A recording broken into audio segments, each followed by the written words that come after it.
938 Live. This is Talkback. What is the point of a university degree? Now, in the next 3 years, Polytechnic and Institute of Technical Education, or ITE students and graduates will have better internships, more opportunities to work and study concurrently, clearer pathways for career advancement. Now, this comes after the government accepted the 10 recommendations from the Applied Study in Polytechnics and ITE Review, or ASPIRE committee. The idea, of course, is to give individuals the opportunity for career advancement and also recognition in terms of salaries based on their skills, capabilities and performance rather than their paper qualifications. If you ask me, that's the way it should have been right from the very beginning. Speaking, of course, as a person who entered the workforce as a diploma holder, and I think, Susan, you too, right? The same, yeah.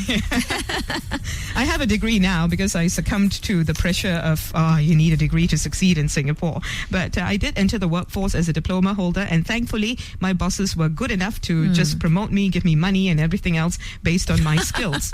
Thank you, bosses, over the years. You know who you are. And the Public Service Division is also closing the gap between university degree holders and poly and ITE graduates. Now, the moves have been lauded, but some are asking if pursuing a university degree is worthwhile anymore. The government had announced 2 years ago an increase in the number of university places so that 40% of each school cohort would have a chance to do a degree by the year 2020.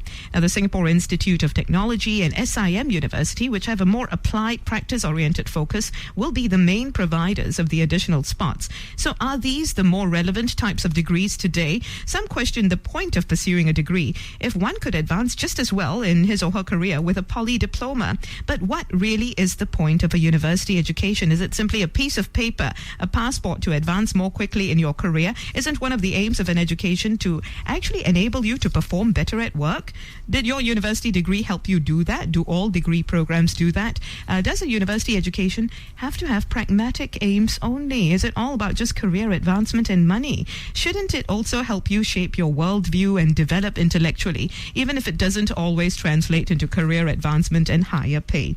Are we missing one of the main aims of higher education? Are we missing the point? Call us 669-11938. Facebook is where you can talk to us as well, official 938 Live. Today in the studio with us, Associate Professor of English Literature, Kirpal Singh from Singapore Management University, and Founder and Managing Director of Next Career Consulting Group Asia, Paul Heng. Good morning, both. Morning, man. Hi. Now, Education Minister Heng says it's not a matter of one qualification versus another. It's about the right and relevant qualifications, the right and relevant type of learning experiences that will have an individual build deep skills and expertise, enable anyone to excel in the workplace. Now, I know that excelling at the workplace is a priority for most people, but if I can excel at the workplace without a degree, why bother getting one? Let's talk to Paul first, since you're in the career consulting business. Well, Bharati, I think a degree or diploma, for that matter, actually just opens the door into your first job for most people. And past that, I think you need to really perform and ensure that you are able to do well in your job before you can start to get the promotions and so on and so forth. So that piece of paper is important because it gets you through the door. But what happens beyond the door is something that you need to work hard at. Which is why the quality of the piece of paper matters, right? That piece of paper should not just be a piece of paper. It needs to be a piece of paper that actually imbued you with the skills and capabilities, the resilience, the learning ethic necessary in order to be able to work well. So this is where we come back to the definition of education. What is education? I think education should be ideally much more holistic than just knowledge acquisition. I mean, a lot of people think about education as knowledge acquisition, but I think it's much more than that.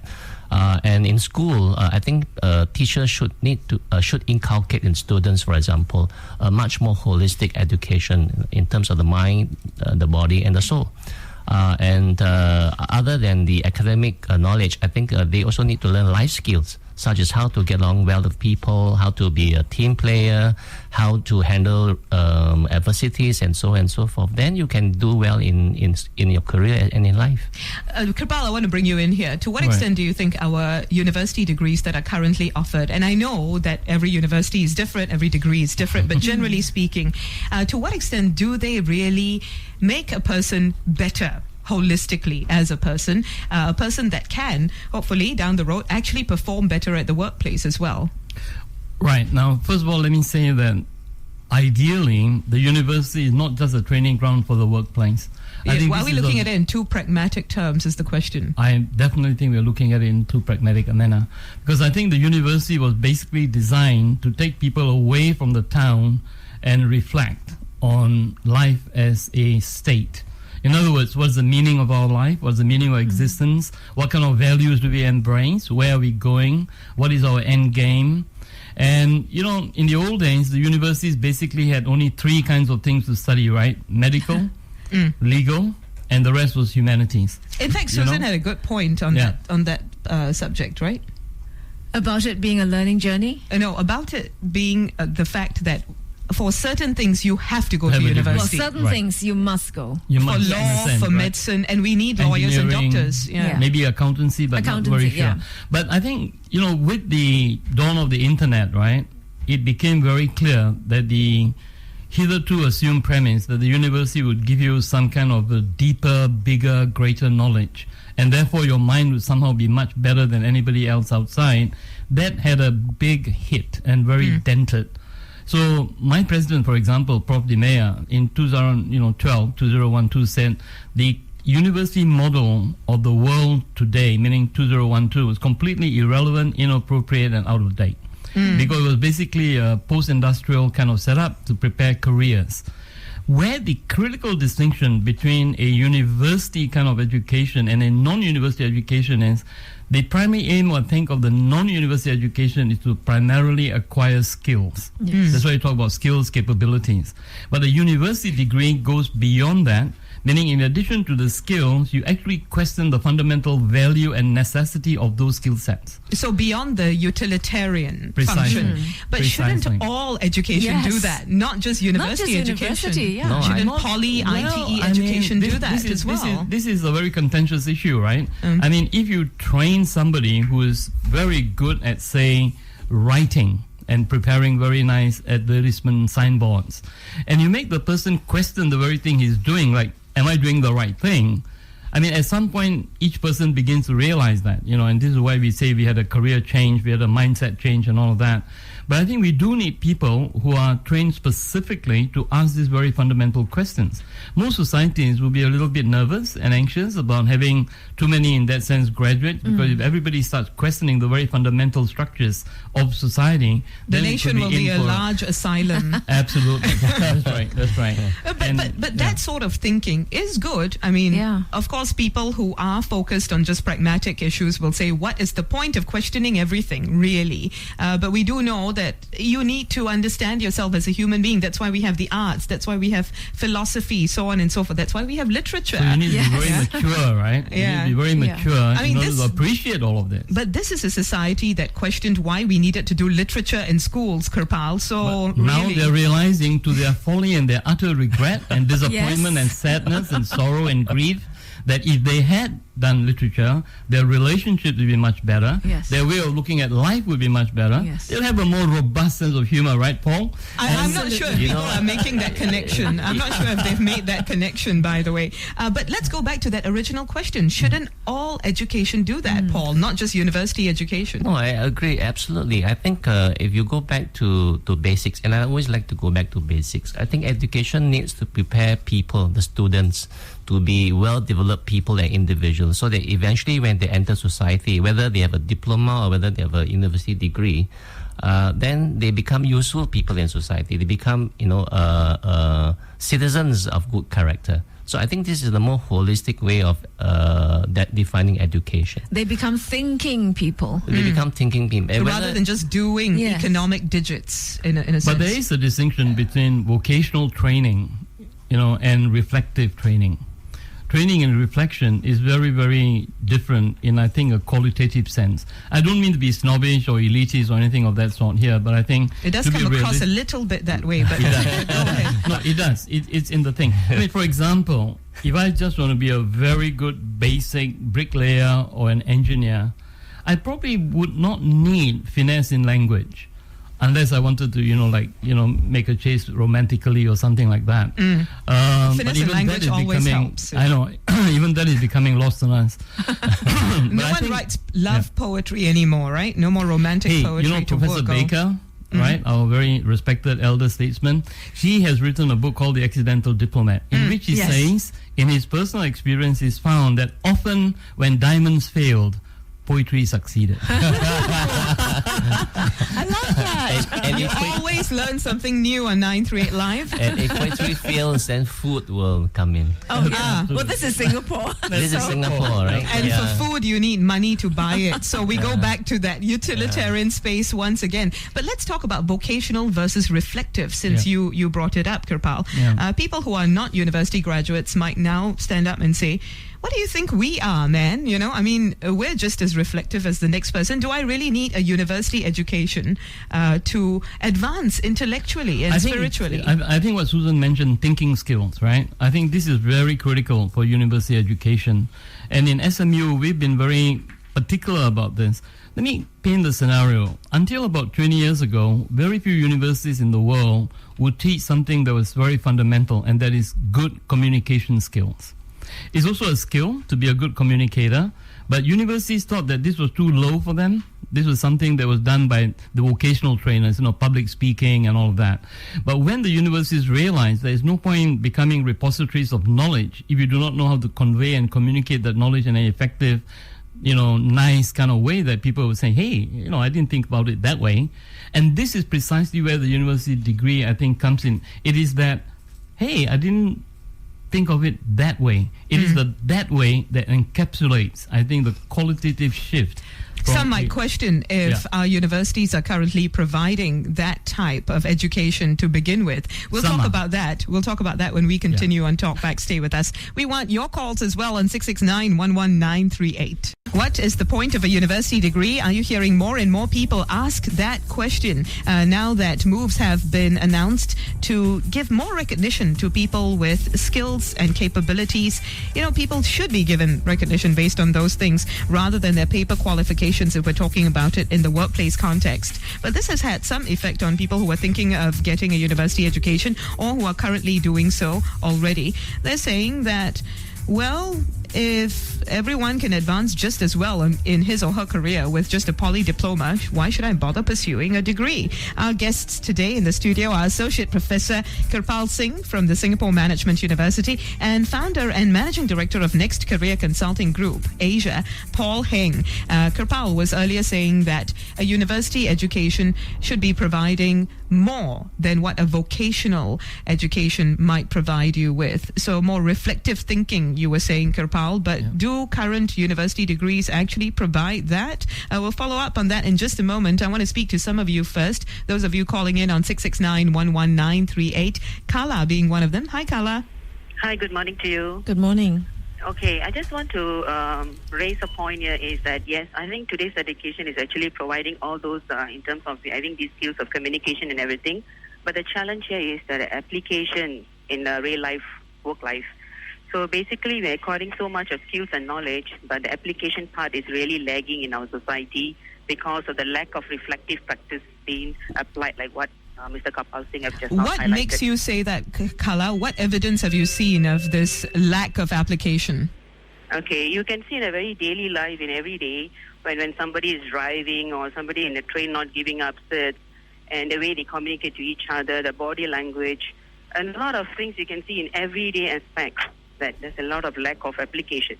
Thank you very much for that, Kala. I do want to follow up on that. Paul, I was questioning earlier if what Kirpal says universities should be providing in terms of an education, reflective thinking, so on and so forth, is that even happening at our institutes of higher education based on the candidates that you have seen? Well, I think all of us are wired differently. And I think certainly the education system has evolved over the past decade or so. And I do see that students are doing a lot more reflective thinking.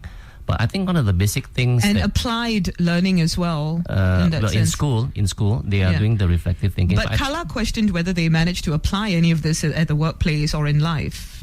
Well, that's something that is interesting for Kala to say that I'm not quite sure what she was referring to because I think reflective thinking basically means that you will form your own opinion of certain issues. And in schools, I think they actually do that. Actually, Kala is still on the line with us. Kala, perhaps you want to clarify because some of the things you said sounded to me like issues related to character rather than anything else. You see, communication is something for very basic things, even greeting and saying excuse me when you're going into any place. All these are not applied in daily life. Actually, it's part of communication, isn't it? I mean, it's not just about character per se, but these are things that can get you ahead in your career as well, right? I think, I think that's true. But, having interacted with students from different institutions, including the polytechnics and ITE, I think the other thing that we need to also be conscious about is some of the students actually lack basic confidence.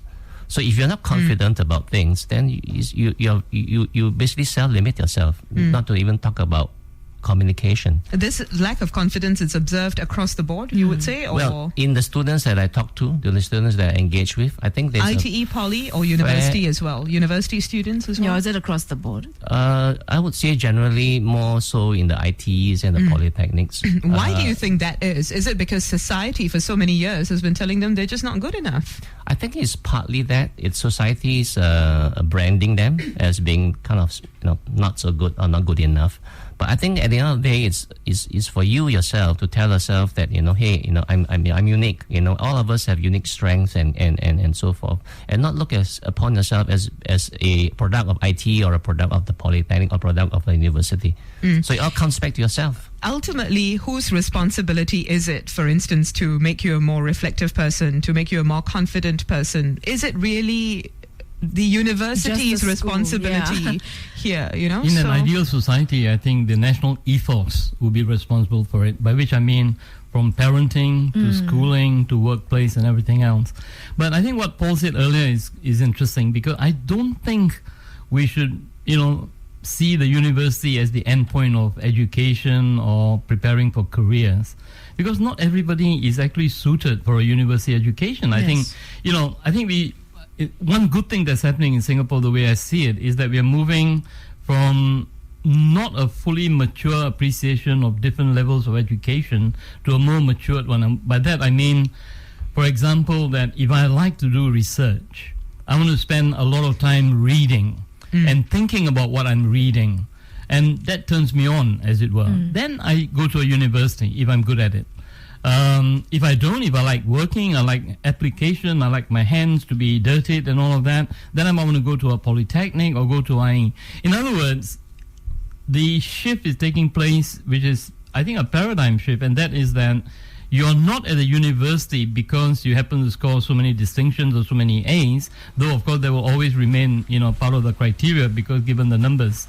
But you are there at the university because you are passionate about furthering and deepening your interest in a certain specific domain, whether it could be a domain of knowledge. Some might say that these days, with information so readily available, you don't really need to go to university to do that. That's debatable but too, you need right? to think creatively. You need to carve out new areas of research. And this is where the universities come in a big way. I mean, they try to find out what the future is going to be. Also, some might question how many people are actually going into university because of what you said, passion and interest in something. Let's hear from one of our listeners first, though. We've got Sveta joining us now. Hi, Sveta. Hi, good morning. Good morning, ma'am. What do you think? Okay. I feel that, when it comes to schooling, where they really teach you things like Carla said, it's very just study-based, But when it comes to application, like because I'm a nurse myself, it's a lot of practical stuff when it comes to that. So a lot of times when whatever you learn in the textbook doesn't really come in what you see in real life. Right. Yeah. So you learned a lot of things on the job, would you say? I would say that for the book, by the book, or what you study in degree or even diploma, it's more of knowledge.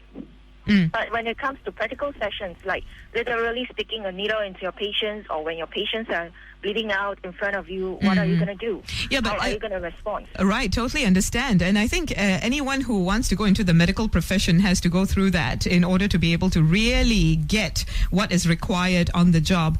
Do you have a degree, by the way? A nursing degree? Personally, I do not have. Do you feel like you need to have one in order to succeed in this climate? Sadly to say, they have made it a mandatory state. That if you don't get a degree, you are not able to be promoted. So I think... Okay, how can that be the case anymore? Because Aspire just made its recommendations that a lack of a degree should not stand in the way of your career advancement. Yeah, hopefully this, whatever PME have stated the other day, it will be will be more advantage to people who are working towards that without a diploma, because you can see a lot of very professional nurses and they are doing very well, and they are not getting promoted to where they deserve simply because they don't have a degree. Very sad state of affairs indeed. Thank you, Sveta, for sharing your story with us. I want to talk to Christina as well. Oh, I'm so sorry, Christina. I know you had been holding on for some time. Mr. Wong joins us now. Hi, Mr. Wong. Yes, morning. Good morning, sir. I'm an educator. I'm a practitioner. And I've been in the polytechnic, and progressively I upgraded myself to a degree. Now, in the polytechnic, you learn analytical skills, and in the university, you will be taught diagnostic skills. What I do find that the polytechnic workers will still rely a lot on analytical skills, and that may not make them suitable at certain levels of work where you require diagnostic skills. Now, it isn't a big difference in the way they carry out certain work, but it is a big difference in the way they think or carry themselves or write or project certain communication skills, as you mentioned earlier. Right. So I still feel that the diploma holders, if you move them up, they may not meet the employer's expectation. I understand. Do you think, though, that the degrees that are offered, say, locally, take care of those problems sufficiently? To a certain extent, yes. But again, this is quite individual, because you will have some graduates who can do very well with their diagnostic skills.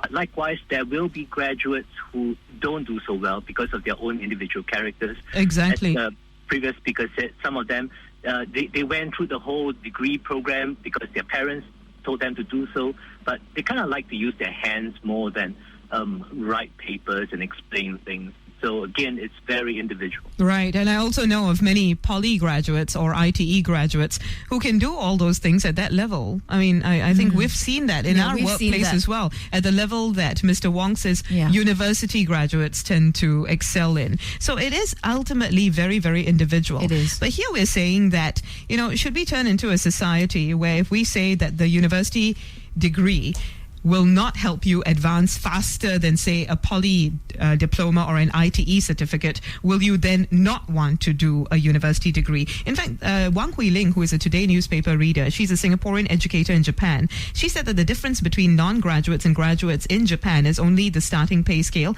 and beyond that, the two groups compete at the same level in the course of career progression. In Japan, this has had the effect of not motivating students to aim higher. In fact, some high school teachers say they have trouble convincing students and parents to aim for university instead of vocational schools. They see university, some of the parents see it as a waste of time and money. Are we at risk of this in Singapore, Paul, considering that many do look at education in pragmatic terms? I think we are a pragmatic society, and I dread the day, when we actually think of it that way, because education itself, I can't think of any kind of education that is bad. So any kind of education that is good. It's how you want to use it or not use it. The thing is, we need to operate on the assumption that a university degree will also actually help you do your work better. So it will make your career advancement chances better, right? If I may intervene here, I think there is a qualitative difference, and I keep on emphasizing this because I don't think pay scales should be correlated just with what I call qualitative work, because in some societies, the ethos is that if I'm very good at gardening, I may only have a primary 2 certificate, but I would be very, very good with my hands. I will turn a wild bush into a beautiful garden. I should be paid a very good salary. Yes. Just as a professor in the university is paid a good salary. Do you agree with that? Australia used to be one of these examples of egalitarian, where a non-graduate can earn more than a full university professor. And I think this is the way it should be, because the professor is there professing because he's passionate about his profession, rather than because he's got this paper of qualifications. So I think moving to a new phase where the anticipation is that we each will be enabled fueled by the environment to do what we really like doing, rather than be subjected to the same, sort of mill where we go to exercise our muscles at all levels. I think it's important. So we think that basic education, primary school, secondary school, would lay the foundations of good character, good citizenship. And when you go to higher education, whether it's a polytechnic or whether it's a university, you're then making a very important decision for yourself. And I think... And that decision may not necessarily translate into higher pay and so on and so forth. It doesn't need to, you're saying. Absolutely, right? Yes. because the rewards and the recognitions are very different. And the way, as Paul said, the way you carry yourself, and Mr. Wong just now said, the way you carry yourself in society, the way you're sensitive. And the other thing is that I think the university education, if properly attended to, gives you that extra, which is the metaphoric way of looking at things. And metaphor is going to be more and more the determinant of our future destiny. Here's the thing. Some are questioning if we will have too many graduates. The government has set a target of having each cohort by 2020, 40% of each school cohort by 2020 to be university graduates, or at least have a chance at a university education. NTU President Bertil Anderson, in an interview with the Today newspaper recently, said that Singapore needs more graduates so as not to end up as a second-rate country. How do you feel about this? I mean, really? Would we be seen as a second-rate country if we do not have as many graduates as another nation? I think the fact remains that we are a knowledge-based economy. So I think any kind of education, as I said, cannot be bad, right? Whether it's in education, in tertiary education, or whether it's in a polytechnic, it's not going to be bad. But at the end of the day, I think it's really the quality of the person that is more important to me. Okay, Kirpal, very quickly now. How can we ensure that we have the best graduates, not just for the workplace, but for society as a whole? How can more be encouraged to look at education as more than just a tool for career advancement and higher salaries? I think they have to be grounded in reality. They have to be aware that education is just one pathway to success. There are many other skills and competencies they need to acquire and learn. Let me give you a very simple example. Service excellence at a basic level means delivering things on time and all that, but at a higher level means, hey, Bharati, how are you doing today? What kind of music would you like to accompany your food? That kind of thing. So there is a difference, and I think and you don't need to go to university to know that, though. No, sometimes you need to be reminded of this, and the university is very good at reminding us how ignorant we are, because the field of knowledge is really vast. And I think we do need the creativity, innovative kind of mindset, and that basically comes in a university. Well, thank you very much, guys. I think what I take away from all of this is that you mustn't discount a university university degree, but go to university for the right reasons. Absolutely. Right? Not just to get a piece of paper. Figure out why you're going and what the point of it is, what value will it really give to your life, not just those higher salaries, career advancement. In an ideal society, sure, this will work. Will this work in Singapore? You can talk to us on Facebook, official 938 Live. Many thanks to both of you.